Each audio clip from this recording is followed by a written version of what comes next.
नागपूर शहर काँग्रेस कमिटीच्या नवनियुक्त शहर अध्यक्ष प्रफुल्लजी गुडदे पाटील यांची आदिवासी संग्राम परिषदेच्या शिष्टमंडळाने आज सदिच्छा भेट दिली. त्यांचे पिवळा दुपट्टा व संविधान देऊन सन्मान देण्यात आले. याप्रसंगी संघटनेचे अध्यक्ष मुकुंदाजी उईके, रवीजी सिडाम देवगडे, सुजाताताई मसराम, राजेशजी गेडाम, मंगेशजी उईके तसेच अन्य पदाधिकारी व सदस्य उपस्थित होते. तर आज आपण आलो आहे प्रफुल्लदादांच्या निवासस्थानी. प्रफुल्लदादांना काँग्रेसचं शहर अध्यक्षपद मिळालेलं आहे, तर त्याबद्दल आपण आपल्या चॅनलच्या वतीने त्यांना अभिनंदन द्यायला आलो आहोत. आपण जाणून घेऊया काँग्रेसमध्ये आता त्यांची काय पार्श्वभूमी राहणार आहे. मी आवाज विदर्भ नागपूर न्यूजमधून सुजाता मसराम. आपण त्यांच्याशी आता थोडा संवाद साध. अध्यक्षपद मिळाल्याबद्दल चॅनलच्या वतीने अभिनंदन. आता समोरची तुमची काय पार्श्वभूमी राहणार आहे? सगळ्यांचं खूप खूप आभार. आणि काँग्रेस नेतृत्वाने माझ्यावर जो विश्वास दाखवला, नागपूरसारख्या महत्त्वाच्या शहर अध्यक्षाची जबाबदारी दिली, त्याबद्दल मी पक्ष नेतृत्वाचं सुद्धा आभार मानतो. आणि नागपूर हे वैचारिक भूमी आहे, विचारधारेची भूमी आहे आणि संविधानिक विचार मानणारा, एकात्मताचा विचार मानणारा हा शहर आहे. आणि हा विचार वृद्धिंगत करणं आणि सर्व गटांना, सर्व सेक्टर्सला एकत्रित घेऊन काँग्रेसचा विचार पुढे नेणं हेच प्राथमिकता. आता बेरोजगार युवांचा एक नवीन काँक्रोच जनता पार्टी निर्माण झालेली आहे, त्याबद्दल तुमची काय मत आहे? म्हणजे बेरोजगार युवा आहेत, तर त्यासंबंधी काय बोलणार? बघा, बेरोजगारीचा प्रश्न अत्यंत गंभीर आहे आणि ह्या 12 वर्षामध्ये मोदींच्या नेतृत्वाखाली जे सरकार काम करू राहिलेलं आहे त्याच्यामध्ये नवीन रोजगार निर्मिती झालीच नाही. याउलट ज्या लोकांचा रोजगार होता तो हिरावून नेण्याचं काम केलं. ते नोटबंदी असेल किंवा कोरोना काळामध्ये ज्या पद्धतीचं लॉकडाऊन लावलं आणि जी आर्थिक नीती आहे त्या नीतीच्या अनुषंगानं ह्या देशामध्ये बेरोजगारी वाढत गेली आणि हा आक्रोश कुठेतरी एकवटणार होता.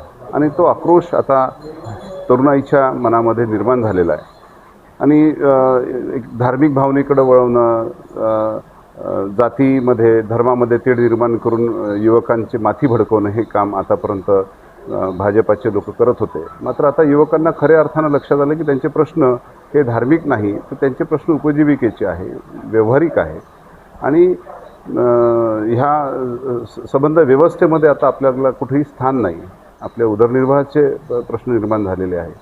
तेव्हा निश्चितपणानं कुठेतरी जनाक्रोश निर्माण होणं स्वाभाविक आहे आणि ते युवकांना वाट मोकळी करून देण्यासाठी अशा पद्धतीचे जसे काँग्रेसला भरपूर सारे विंग्स जोडलेले आहे, ओबीसी म्हणा, एसटी म्हणा, म्हणजे आदिवासी काँग्रेस आहे, त्यांवर आपण त्यांना समाधान करून देणार का? बघा, काँग्रेस संविधानिक मूल्यांवर काम करणारा पक्ष आहे आणि संविधानिक जे अधिकार आहे, SC, ST, OBC, मायनॉरिटी ह्या संपूर्ण लोकांना न्याय देण्याचं काम संविधानाच्या माध्यमातून काँग्रेस पक्षानंच केलेलं आहे.